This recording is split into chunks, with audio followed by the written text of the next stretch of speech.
How to actually cut properly without losing any muscle. And I've been doing this journey for over 10 years now, and I've made every single mistake there is. I've got myself to the point where I'm at the end of my bulk, and then, I want to start my cuts. And then when it's my cut time, I do a lot of things wrong. So I'm going to try and stop you guys from doing a lot of things wrong. How do we stop ourselves from wasting so much time, all that precious time we spent on the bulk, which I wouldn't recommend to you anyway? How do we cut properly without losing muscle or even potentially gaining muscle while cutting? So it really does depend on your starting point, boys. Depending on what body fat you are, determines how fast you can cut fat without losing any muscle. So if you're above 15% body fat, you can probably get away with losing a kilo a week or 2 pounds a week. And that is basically a 1,000 calorie deficit every single day, because there's 3,500 calories in a pound of fat. And if you have 1,000 calorie deficits for 7 days a week, that's 7,000 calories. You divide that by 3,500, that means there's 2 pounds of fat that you'll lose every single week. However, if you're below 15% body fat, the slower the better, boys. Basically, you just don't want to ever bulk in the first place because it makes life so much easier. Whatever you did to build the muscle is what you're going to have to fucking do to keep the muscle, boys. Do not change everything up. I've done this before where I thought it was going to be on my bulk, I need to lift heavy weights because I'm bulking. But then when it's my cut phase, I need to do more cardio and more muscular endurance stuff. But what you should really do, boys, is you need to be trying to go up or at least hit the same weight, reps and intensity as you did when you're on the bulk or when you're in maintenance. So basically, the plan stays exactly the fucking same. You don't change anything up. Just because you're in a cut phase doesn't mean you neglect resistance training. Because if you don't continue to lift, your body will prioritize losing muscle first. And then if you lose muscle, your metabolism gets absolutely shreked. Your metabolism basically means you're going to have fewer calories burned at rest. So it's much easier for you to gain fat. What will actually happen is, boys, is you'll end up having a smaller but softer physique, and you'll be considered skinny fat. And a lot of people want to go from skinny fat to lean and muscular. So if you want anyone to do that for you, I can do that for you, boys. If you want anyone to just write up your whole plan, make it so you don't even have to fucking think, you just follow my instructions, then book a call with me below for one-to-one coaching. We'll basically get on the phone together. We'll see if I can help you. And if I can help you, we'll see if it makes sense for us to work together. And I'm probably the best shot that you have with getting into amazing shape and giving you the knowledge to stay in shape for the rest of your life. I will basically make it impossible for you to fail as long as you follow the instruction. You'll end up smaller but softer, so you'll have a skinny fat physique. And what this will do is, because your metabolism is a lot lower, you'll have a lower NEAT, which is your non-energy activity thermogenesis. Non-energy activity thermogenesis. And what that is, by the way, guys, what NEAT is basically the calories you burn from fidgeting. So if I have a coffee, that's going to have caffeine in, and caffeine makes your NEAT go up. So say if I'm driving my car, and I don't even have a car right now, I've lost my license, but let's just pretend I've got a car, right? I'm driving my car without my coffee, I'm probably just going to drive my car normally, even if I've got music on. But then if I had had a coffee beforehand and I was driving my car, and then I had music on, I'd be bopping my head a little bit more. If you've got more muscle on your frame, you're a bigger person, which means it requires more food for you to stay alive. What that basically means is that you're just going to burn more calories by just resting because you're a bigger person. So if you lose muscle, you're going to have less NEAT, which means you're going to burn less calories every single day, which means it's going to be harder for you to stay lean all the time, because you've got to see it as a direct correlation between how much muscle I have and how low my body fat percentage is. There's a direct correlation between those two, trust me. Also, on top of that, you'll have a psychological hit due to the fact that you're going to be more skinny fat compared to when you started your bulk. And what this will do is it will just reduce your motivation and it will reduce your confidence as well. But this is what I looked like when I was lifting while cutting. Whatever I did to build the muscle, to keep the muscle, this is how I looked. And then this is what happened to me when I just did nothing but cardio. So I lifted weights in the beginning to gain all the muscle on my bulk. Then when it was time to do my cut, I just stopped lifting weights like a retard. And then look at my physique.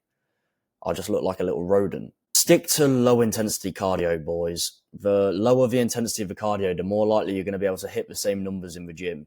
So examples could be flat outside walking, incline treadmill, up to 15% on the incline treadmill, stationary bike, the stepper or the stairmaster, or even road biking. Anything that doesn't have any impact on the body. Stuff like running, high intensity training, sprints, mountain biking, because every single time you go down the hills, it's knocking your knees, bang, bang, bang, bang, bang. Even playing football too often as well will probably interfere with your lifting weights. Even mixed martial arts too often is going to interfere with lifting weights. So if you want me to help you learn how to balance any sport really, but mixed martial arts specifically, how to balance MMA and bodybuilding, then join my community Size and Violence. It's a lot cheaper than my one-to-one coaching, but everything is on there. It's $15. It's the same price as a Netflix subscription, and it will tell you from A to Z how to balance mixed martial arts with weightlifting. So you look fucking big and dangerous, and you actually are big and dangerous. Just think about it like this.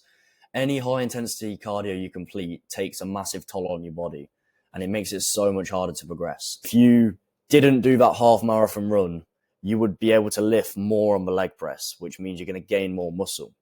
So if you didn't do that half marathon run, you'd be a lot better off in the muscle building side of things. If you're not hitting the same numbers in the gym because you're doing too much cardio, you're losing muscle, boys. Just remember that. So another thing that will massively help you guys is try and make your diet 40% protein and eat protein in every meal. Because we're cutting, we're going to be basically in more of a catabolic state. So we need more protein maintenance for building muscle. What protein does is as well, which will massively help you with cutting, is it will keep you fuller for longer. It gives you more satiation throughout the day. So you're not going to feel as hungry. You also burn more calories through the thermic effect of food because it takes a lot longer to digest protein compared to any of the others.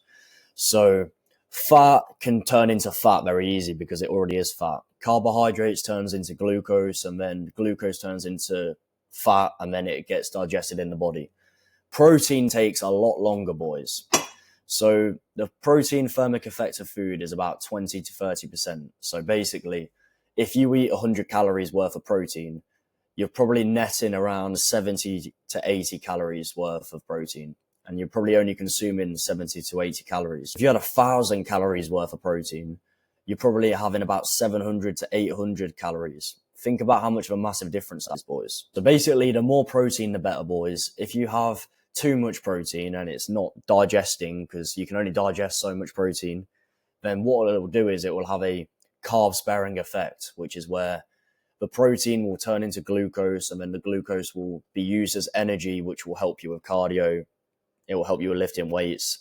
Basically, there's no harm in eating too much protein, boys. Try and spread your meals out better. If you're 100% committing to fitness goals, have more regular meals. 3 to 5 meals a day with about 20 to 40 grams of protein every 2 to 5 hours. And that's because you have 5 opportunities for muscle protein synthesis. You'll gain a lot more muscle by doing 5 small meals compared to 1 massive meal a day. And that's because you've got opportunities to grow.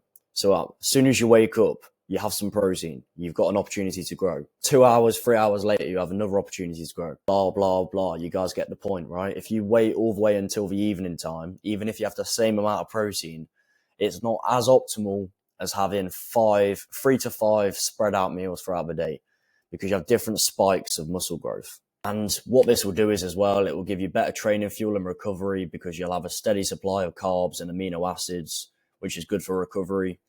And your hunger and energy control will be a lot better because hunger is spread out and it's more controllable compared to waiting until like 6 p.m. to have your first meal.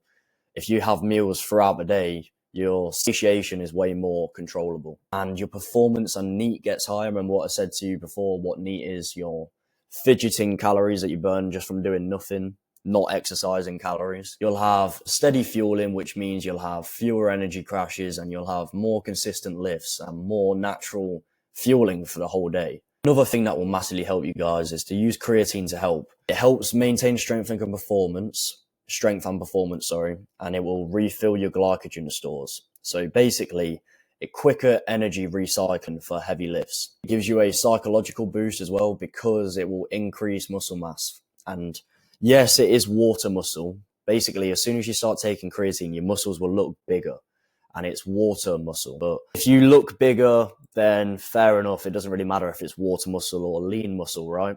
It will make you look more muscular. And this supports muscle retention. Even if you are in a deficit, your muscles look fuller and you will perform better. Think about it like this. If my chest is now sticking out to here because I took creatine, that means I only have to bench press from here instead of all the way down here. So of course I'll be able to lift more. And creatine also makes you weigh more as well because it holds onto water retention. And mass moves mass, boys. So the more you weigh, the more you can lift. It improves training volume and recovery. It doesn't double your lifts, boys, like steroids, but it certainly gives you an extra few reps in the tank. So if you did 100 kilos on the bench press for 13 reps, it might help you get 14 or 15 reps. So it helps you progress, but it doesn't make you bench press 150 kilos, for example. How you want to take this, boys, is you want to take 5 to 10 grams of this a day. You can do it at any time. And the type that you want to get is creatine monohydrate because it's the cheapest and it works the same anyway. And don't worry about a loading phase. Don't worry about having 20 grams for a week and then you're loaded up. Just get into 5 to 10 grams of creatine a day and don't deep it too much. Last thing then, boys, last thing, don't cut too fast. The slower you diet, the better. The faster you lose the weight, the faster you'll gain it back, boys. Trust me. What this will do is it will cause yo-yo dieting, which is one of the worst times of my life. So when I was younger, when I was in college, I did not know how to diet properly and I had to cut weight for a fight. I'd start my day off and I wouldn't eat until after college, definitely.